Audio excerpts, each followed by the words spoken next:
suis né en Israël et je vis en France.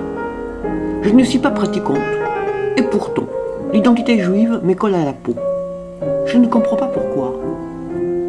Alors, je pars avec ma caméra à la rencontre des juifs et non-juifs. Je leur demande de me répondre en 1 minute à cette question qui m'obsède. C'est quoi être un juif? 1 minute.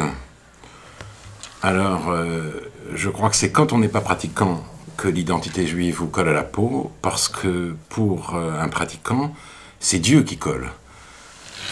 Le pratiquant, c'est celui dont l'existence se tient tout entière, se déroule devant Dieu. Mon existence avance comme elle le peut.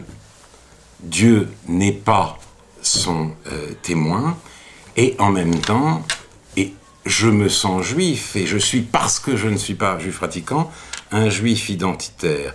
Qu'est-ce que ça veut dire? Non que la judéité est une propriété, une manière d'être, qu'elle constitue mon caractère. Si c'est vrai, je n'en sais rien. Être juif pour moi, c'est me sentir impliqué, concerné, compromis parfois par ce que font les autres juifs. C'est un sentiment d'appartenance, d'affiliation. Et dans cette affiliation, il y a par exemple le lien torturé à Israël. Lien fait de sollicitude, d'inquiétude, d'admiration et parfois d'impatience critique. Et puis aussi, si mon existence ne se tient pas devant Dieu, elle se tient peut-être devant les grands-parents que je n'ai jamais eus.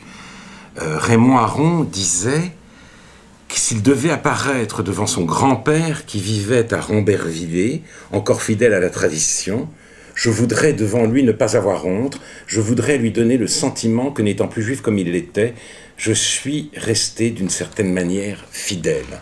Je n'ai pas connu mes grands-parents, mais je pense à eux. Si je devais apparaître devant eux, eux qui étaient en effet encore fidèles à la tradition, l'un d'entre eux aimait les textes sacrés, je souhaiterais qu'ils pensent que je suis, à ma façon, dans la culture et en France, resté fidèle. Ça vous va, non? Merci beaucoup.